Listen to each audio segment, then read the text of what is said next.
எந்த மாதிரியான தெய்வங்கள் பரிகாரங்கள் ஏதாவது இருக்கா சார் திருமணத்தை? அதாவது ஒவ்வொரு காலகட்டத்திலையும் பரிகாரங்கிறது டிஃப்ரெண்டா இருந்துகிட்டே இருக்கு.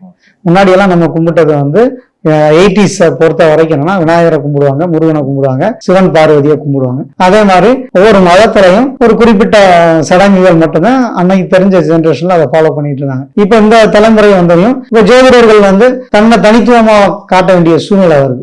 ஜாதகத்துல வந்து அவர் நான் அப்படி நல்லா சொன்னாரு, அவர் எனக்கு வந்து இந்த கோயில் போக சொன்னாரு, எனக்கு நடந்துருச்சு அப்படிங்கறத மாறிடுச்சு.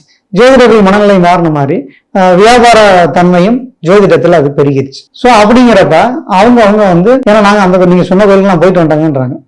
அப்ப வந்து கோயிலுக்கு போனா வாழ்க்கை மாறாதுங்கன்னு சொல்ல முடியாதுல்ல. கோயிலுக்கு போறதுனால அவருடைய வாழ்க்கையில எப்படி சார் அது மாற்றங்கள் வருது? ஒரு மாற்றம் வராது, மனநிலை மாற்றம் தான் வரும். மனநிலை தான் மாற்றம். ஒரு பிரச்சனையில இருக்கவங்கள எல்லாத்தையும் ஒரே இடத்துல சேர்த்து வைக்கிறேன்.